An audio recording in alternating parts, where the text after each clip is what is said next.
Hey, we are in um, Judges chapter 7 and 8.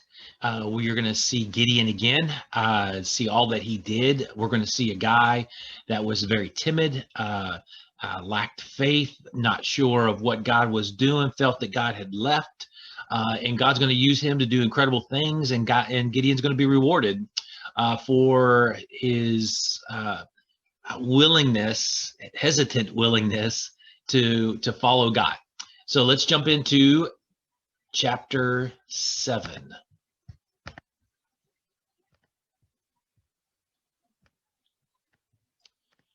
Early in the morning, Jerubbaal, that is Gideon, and all his men camped at the spring of Harod.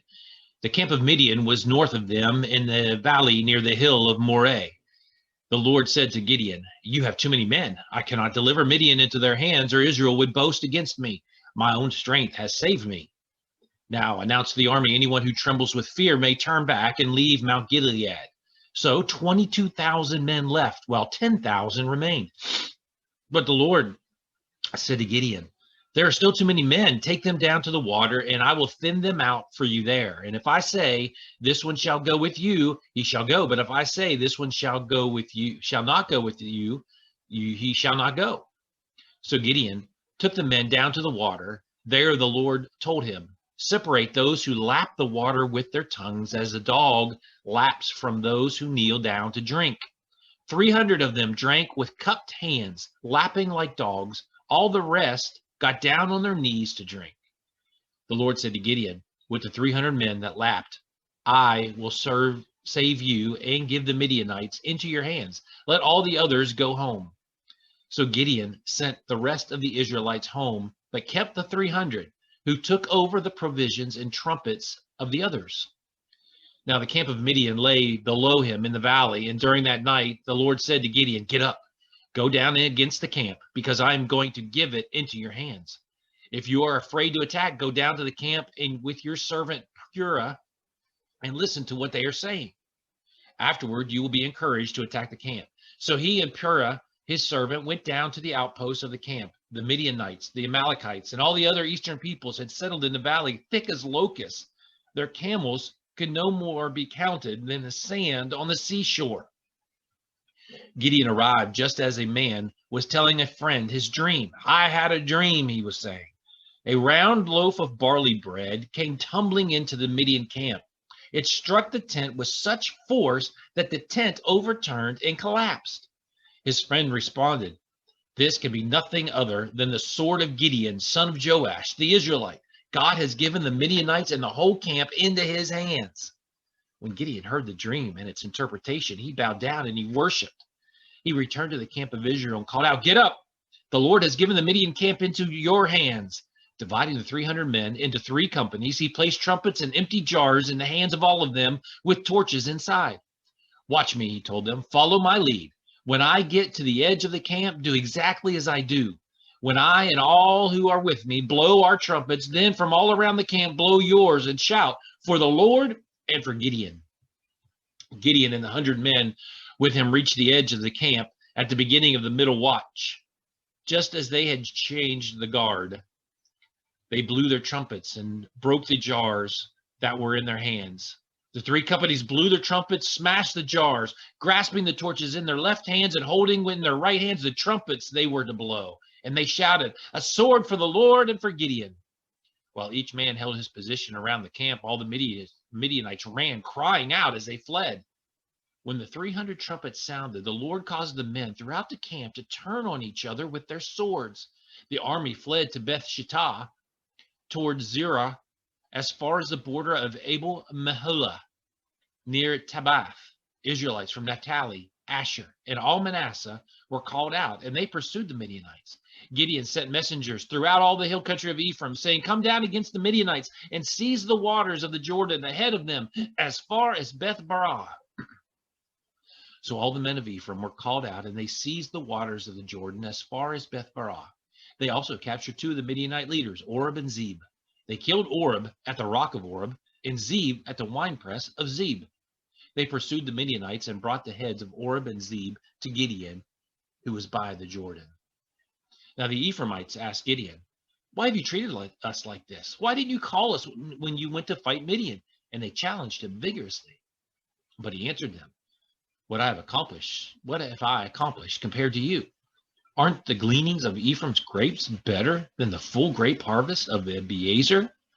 God gave Oreb and Zeb, the Midianite leaders, into your hands. What was I able to do compared to you?" At this, their resentment against him subsided. Gideon and his 300 men, exhausted yet keeping up the pursuit, came to the Jordan and crossed it. He said to the men of Succoth, "Give my troops some bread. They are worn out, and I'm still pursuing Zebah and Zalmunna, the kings of Midian." But the officials of Succoth said, "Do you already have the hands of Zebah and Zalmunna in your possession? Why should we give bread to your troops?" Then Gideon replied, "Just for that, the Lord has given Zebah and Zalmunna into my hand, and I will tear your flesh from desert thorns and briars." From there he went up to Peniel and made the same request of them, but they answered as this men of Succoth had. So he said to the men of Peniel, "When I returned in triumph, I will tear down this tower." Now Zebah and Zalmunna were in Karkor with a force of about 15,000 men. All that were left of the armies of the eastern peoples, 120,000 swordsmen, had fallen. Gideon went up by the route of the nomads east of Nobah and Jogbehah and attacked the unsuspecting army. Zebah and Zalmunna, the two kings of Midian, fled, but he pursued them and captured them, routing the entire army. Gideon, son of Joash, then returned from the battle by the pass of Heres. He caught a young man of Succoth and questioned him. And the young man wrote down for him the names of the 77 officials of Succoth, the elders of the town. Then Gideon came and said to the men of Succoth, "Here are Zebah and Zalmunna, about whom you taunted me by saying, 'Do you already have the hands of Zebah and Zalmunna in your possession? Why should we give bread to your exhausted men?'" And he took the elders of the town and taught the men of Succoth a lesson by punishing them with desert thorns and briars. He also pulled down the tower of Peniel and killed the men of the tower. Then he asked Zebah and Zalmunna, "What kind of men did you kill at Tabor?" "Men like you," they answered, "each one with the bearing of a prince." Gideon replied, "Those were my brothers, the sons of my own mother. As surely as the Lord lives, if you had spared their lives, I would not kill you." Turning to Jether, his oldest son, he said, "Kill them." But Jether did not draw his sword because he was only a boy and was afraid. Zebah and Zalmunna said, "Come, do it yourself. As is the man, so is his strength." So Gideon stepped forward and killed them and took the ornaments off their camels' necks. The Israelites said to Gideon, "Roll over us, you, your son, your grandson, because you have saved us from the hand of Midian." But Gideon told them, "I will not roll over you, nor will my son roll over you. The Lord will rule over you." And he said, "I do have one request, that each of you give me an earring from your share of the plunder." It was custom of the Ishmaelites to wear gold earrings. They answered, "We'll be glad to give them." So they spread out a garment, and each of them threw a ring from his plunder into it. The weight of the gold rings he asked for came to 1,700 shekels, not counting the ornaments, the pendants, and the purple garments worn by the kings of Midian, or the chains that were on their camels' necks. Gideon made the gold into an ephod, which he placed in Ophrah, his town. All Israel prostituted themselves by worshiping it there, and it became a snare to Gideon and his family. Thus Midian was subdued before the Israelites and did not raise its head again. During Gideon's lifetime, the land had peace for 40 years. Jerubbaal, son of Joash, went back home to live. He had 70 sons of his own, for he had many wives. His concubine, who lived in Shechem, also bore him a son, whom he named Abimelech. Gideon, son of Joash, died at a good old age and was buried in the tomb of his father Joash in Ophrah of the Abiezrites. No sooner had Gideon died than the Israelites again prostituted themselves to the Baals. They set up Baal-berith as their god, and they did not remember the Lord their God, who had rescued them from the hands of all their enemies on every side. They also failed to show any loyalty to the family of Jerubbaal, that is Gideon, in spite of all the good things he had done for them.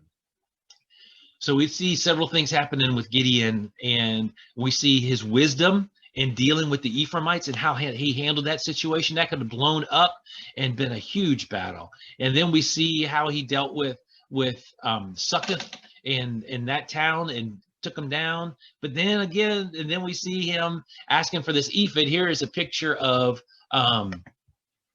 what the ephod, one person's perspective of what the ephod looked like with the ornaments. But then again, his family turned around and started worshiping it in his town. And so we see just the lack of complete obedience to God. Let me show you the battles that are taking place with Gideon and all that he did, because he is now done. He has died. So all the battles are taking place around here. Now remember, Gideon is from the tribe of Manasseh, the smallest, one of the smallest tribes, but you also have West Manasseh here with the Jordan River, and you have East Manasseh over here. But all the battles are taking place right here. He runs the kings, the Midianite kings, back over to here, and finally defeats them across the Jordan River. So we see that Gideon did some incredible things. God used him. He was a meek, mild kind of guy that followed God the way that he was supposed to. So it doesn't matter if we're powerful or if we're weak. God can use us all and use our talents to the best of his ability. Have a great day.